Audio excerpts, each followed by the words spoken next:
I've always believed in making my own way, so living solo in this bustling city, just a stone's throw from where I work as an editor at a large book publishing, has been perfect for me. My folks, bless them, are just a phone call away, but here in the city, it's all on me.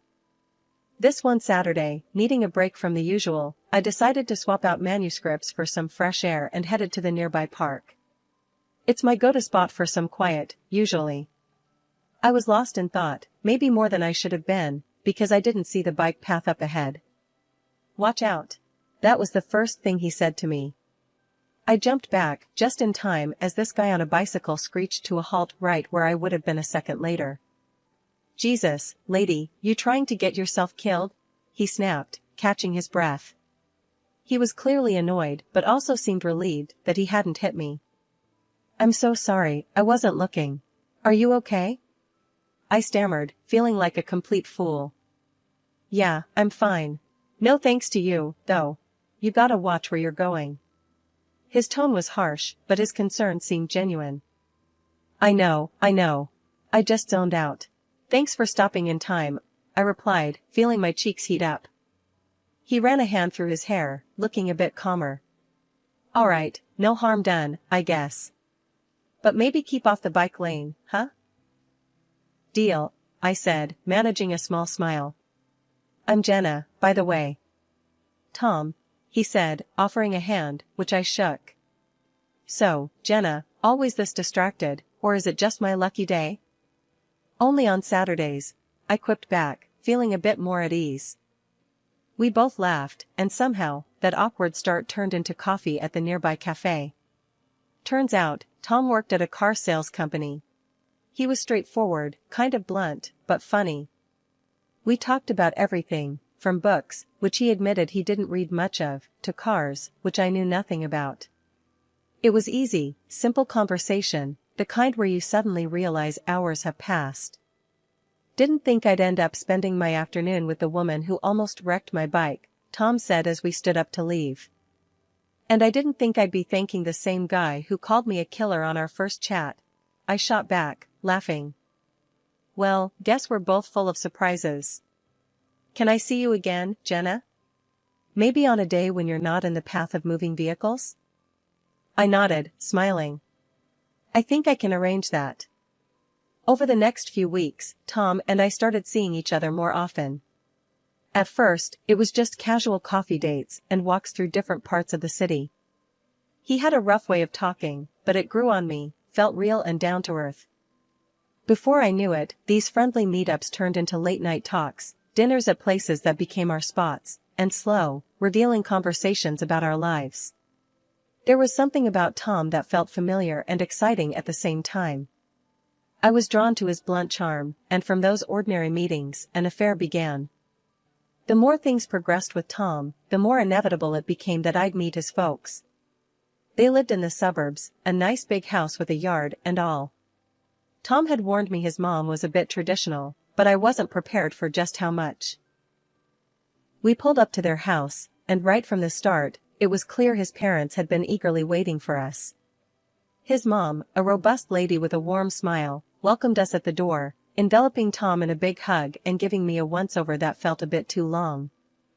"Jenna, dear, it's so nice to finally meet you. Tom has told us so much about you," she said, pulling me into a hug that felt more like she was trying to figure out my dress size than welcome me. "Thanks, Mrs. Harper, it's great to meet you too," I replied, trying to match her warmth. We sat down in the living room, and Mrs. Harper wasted no time diving into the conversation. "So, Jenna, Tom tells us you work at a publishing house. That must be exciting, handling books all day." "It is, Mrs. Harper. I love my job. It's fulfilling to be part of the creative process," I said, glancing at Tom, hoping he'd help steer the conversation. "That's nice, dear. But you know, once you two settle down, you'll need to think about what's really important. Family should come first, and a woman's touch in the home is irreplaceable," she said, not missing a beat. Tom's dad, who had been quietly observing the exchange, chimed in with a nod. "Absolutely. A stable home is the foundation of a good life. Right, son?" Tom shifted uncomfortably but managed a nod. Yeah, Mom, Jenna's really great at managing her time though. She's pretty organized and sharp. Well, of course, but managing a home is different, you know. It's a full-time commitment, his mom countered, fixing her gaze on me like she was trying to solve a puzzle. I cleared my throat, feeling the need to defend my position. I believe it's possible to balance both, Mrs. Harper. I think a modern family can have two working parents. It's all about teamwork, isn't it? Mrs. Harper smiled, but it didn't quite reach her eyes. Oh, dear, that's a nice thought. But in reality, children need their mother. And a house needs a woman's touch, not just a quick sweep. The conversation drifted to other things, but the seed had been planted. Dinner was served, and it was like sitting in a minefield. Every compliment about the food felt like a veiled suggestion for me to take notes. Jenna, do you cook often? Mrs. Harper asked as she served a perfectly roasted chicken. Sometimes, when I can. Work keeps me pretty busy, I replied, trying to keep it light. Ah, well, you'll find great satisfaction in keeping your family fed and your house in order. There's a rhythm to it that's quite fulfilling, she explained, passing the mashed potatoes like she was handing down wisdom. Tom kicked me under the table lightly, a silent signal to not get riled up. I just smiled, sipping my wine a bit more than usual, thinking about how this dinner was more an interview than a meal. Tom and I decided to tie the knot after a year of dating. Despite the reservations I had from meeting his parents, love, as they say, makes you hopeful. We planned a modest wedding, just close family and friends, nothing fancy, just how we both wanted it, or so I thought. The wedding day was a blur of smiles, flowers, and a small crowd of well-wishers at a local community hall we'd booked. It was quaint, draped in simple decorations, and there was an air of excitement, or maybe that was just my nerves. The ceremony was short and sweet. We exchanged vows, rings, and a kiss that sealed the deal. Everyone clapped, and it felt right, at that moment at least. At the reception, while we were munching on finger food, Tom leaned over and said, "So, I was thinking about our next steps, about moving into a bigger place." I nodded, munching on a celery stick. Sure, we talked about needing more space. What did you find?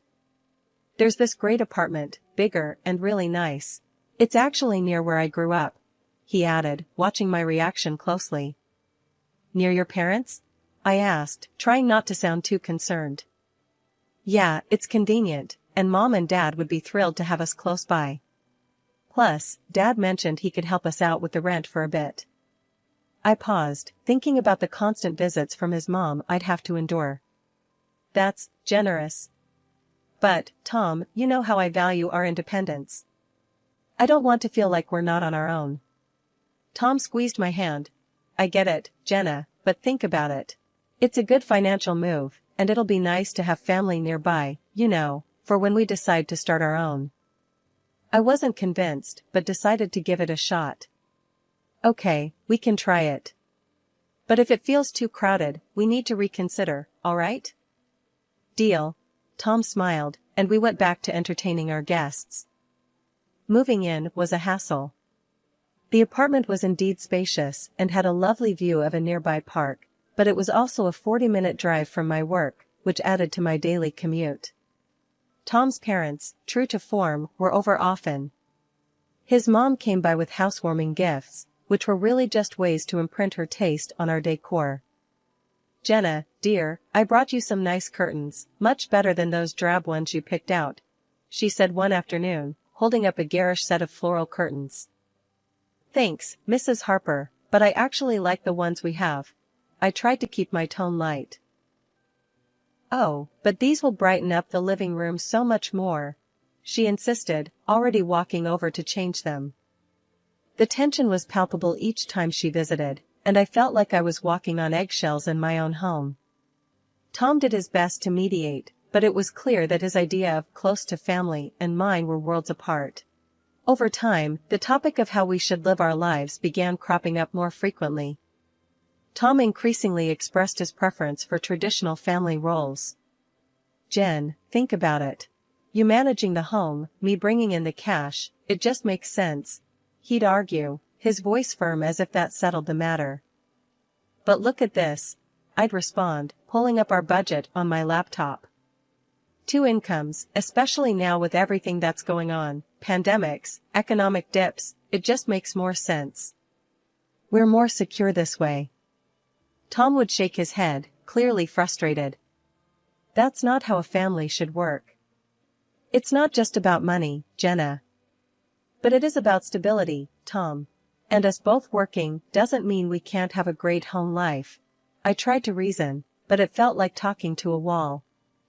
Meanwhile, Mrs. Harper practically turned our apartment into her second home.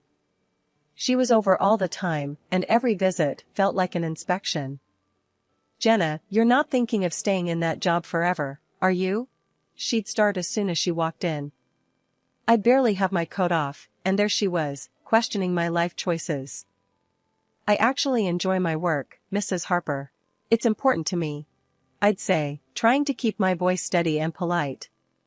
She'd tisk and start prowling around the apartment, her fingers sliding over surfaces, looking for dust. Well, if you were home more, maybe this place would be cleaner, she'd say, holding up her dusty finger like it was evidence in a trial. It's clean enough. We live here, it's not a museum, I'd shoot back, feeling my patience thinning. But she'd already be on to her next inspection point, flinging open the refrigerator to critique my grocery choices. This isn't enough food for a healthy meal. And look at these leftovers, don't you cook fresh? She'd complain, her nose wrinkling in disapproval. I tried talking to Tom about it. Your mom is overstepping, and it's stressing me out. I can't keep up with her expectations.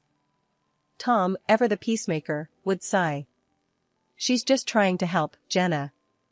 Maybe if you were home more, things wouldn't be so tense.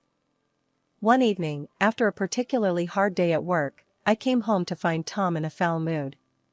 This place is a mess, Jenna. And dinner's it's not up to par, he said, poking disdainfully at the pasta I had whipped up.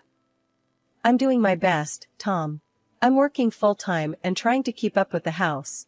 But it's never good enough for you, or your mom, I snapped, frustration boiling over. Well, maybe if you weren't trying to do both, you'd actually do one right, he shot back, his words sharp and cutting. I was taken aback. Are you saying I need to choose between my job and our home? If you can't handle both, then yes. Maybe you should just be a housewife. Honestly, if things don't change, I don't see how this can work out, he threatened, his tone cold and serious. I felt a chill run down my spine. The man I loved was giving me an ultimatum that felt like a noose tightening around my neck. Be a housewife or bust. It was clear that the life I had built, my career, my independence, was slipping through my fingers the more I tried to cling to it. The tension in our home was thick enough to cut with a knife. Tom and I were at a breaking point over my career and our lifestyle. I loved him, deeply, so I made a choice that I thought could smooth things over. I went to my boss and laid it out. I was quitting to be a full-time housewife. My boss was shocked, disappointed even. He knew how much my career meant to me. But then he offered a lifeline, remote work. I could still edit, only from home. It wasn't ideal, but it felt like a compromise I could live with without completely losing myself. I didn't tell Tom about the remote work arrangement. Instead, I told him I had quit my job to focus on our home. His face lit up in a way that both warmed and broke my heart. That's great, Jen. It'll be better for us, you'll see, he said, pulling me into a hug that felt like he was clinging to a newfound peace of mind. I threw myself into the role of housewife, handling the chores, cooking meals, and making sure everything was just right for when he came home from work. But as soon as he left for work each morning, my laptop opened, and I was back at my editor's desk, remotely. The balance was precarious, juggling my secret work life with the domestic life Tom believed I had embraced. I funneled the money I earned into a separate account. It seemed smarter to have a financial cushion that Tom didn't know about, just in case. Living on just Tom's salary was his idea, and it strained our finances more than he realized. Just 3 months in, the cracks began to show. "We're running low on everything, Tom. We need to rethink our budget." I approached the topic one evening, hoping for a rational conversation. "What are you talking about? You're just not managing our money right. You need to cut back on spending." He snapped back, frustration lacing his words. His words stung. I hadn't bought anything for myself in ages, always hunting for deals and scrimping wherever I could. I've been as frugal as possible. "It's not enough," I insisted, my voice tight with hurt. The next day, as if on cue, Mrs. Harper showed up at our door. "Tom told me you're having trouble with the budget. Let me show you how to shop properly," she declared, her tone brooking no argument. The following days were a crash course in extreme penny pinching. She dragged me to the store, pointing out the cheapest items, many of which were of questionable quality. "These are what you should be buying, Jenna. None of that fancy stuff," she instructed, her voice harsh as if I was a wayward child. She even showed me how to dilute dish soap to make it last longer, her eyes sharp. "You'll learn to make do with less. It's good for you," she said, nodding to herself more than to me. Every receipt was scrutinized, every expenditure questioned. "Why did you buy this? You don't need to be traveling around when there's work to be done here," she scolded when she saw a bus ticket stub. It was more than just saving money, it felt demeaning, like I was under constant surveillance. Living this way, under the strict rules dictated by Tom and enforced by his mother, was stifling. One afternoon, I locked myself in the bedroom and called my mom. "Mom, I don't know what to do anymore," I started, my voice cracking a bit as I explained how Mrs. Harper had been teaching me to stretch every dollar to the extreme, making me feel like I was living in the Great Depression. "That's not normal, Jenna," my mom said firmly. "You're supposed to be partners." It sounds like she's trying to control everything. And Tom should not be letting this happen. I sighed, feeling a small wave of relief just hearing her say it. "I know, Mom. It's just so hard." I try to stand up for myself, but it always turns into a huge fight. Just as I was about to say more, the bedroom door swung open. Tom stood there, his face twisted in anger. He had overheard me. Without a word, he marched over, grabbed the phone from my hand, and ended the call. "A wife shouldn't be complaining about her husband and mother-in-law like some kind of traitor," he snapped, his voice cold and harsh. I was stunned. "Tom, I was talking to my mom. I needed someone to talk to." "That doesn't give you the right to badmouth us. Especially not to your mother," he retorted, his eyes narrowing. The argument spiraled from there, voices raised, words that couldn't be taken back. In a huff, Tom stormed out, slamming the door behind him. He was gone for the rest of the day, leaving me alone with my thoughts, which were a tangled mess of sadness and frustration. It was well past midnight when I heard the key turn in the lock. Tom stumbled in, reeking of alcohol. His usual stern demeanor was replaced by a sloppy, cruel drunkenness. "I should have listened to my mom. She warned me about marrying someone like you," he slurred, his words like daggers. I stood up, my own anger rising. "Tom, you're a grown man. Stop letting your mother run our lives. You don't need her approval for every little thing." That seemed to set him off even more. "If you're so unhappy, why don't you just leave?" he yelled, stepping close, his voice booming in the confined space of our apartment. "It's 3 a.m., Tom. It's not safe," I replied, trying to reason with him, even as my voice shook. "I don't care. Get out," he shouted, not even looking at me. I hesitated only for a moment before I started to pack the essentials, my phone, some clothes. When I went to grab my wallet, Tom snatched it from my hands. "I earned this money, Jenna. You have no right to it," he said, venom in his tone. Panic surged through me, but then I remembered my own account, my secret safety net. I called a taxi and left without looking back, Tom's angry shouts fading behind me as I closed the door. I found a temporary shelter in a nearby hotel. The morning after leaving Tom, I was up early, my mind racing with all that needed to be done. The first stop was a lawyer's office. It was a small, unassuming place, but the lawyer, Mr. Edwards, was sharp and kind. He listened as I laid out everything that had happened, nodding in understanding. "We'll get the divorce papers drawn up right away. You have rights, Jenna, and we'll make sure you're protected," Mr. Edwards assured me, his voice firm and confident. Armed with my newly drafted divorce papers, I returned to the apartment where Tom and I had lived. The place was silent, the remnants of last night's chaos evident in the strewn bottles and Tom's snoring form on the couch. He hadn't even made it to the bedroom. I began packing my things quickly, stuffing clothes, books, and personal items into boxes and bags. The reality of leaving this chapter behind felt both liberating and heavy. As I zipped up the last suitcase, Tom stirred on the couch. "Jenna? Hey, can you grab me a beer?" he mumbled, still half asleep, not even noticing the suitcases. Instead of a beer, I placed the divorce papers on the coffee table in front of him. "Here's what I can give you," I said, my voice steady. Tom blinked, slowly coming to. He picked up the papers, scanning them, a smirk appearing on his face. "What's this? You're serious? Come on, Jen. You'll come back. Just say sorry to me and my mom, promise to follow the rules, and we can forget all this." I couldn't help but laugh, a short, bitter sound. "No, Tom.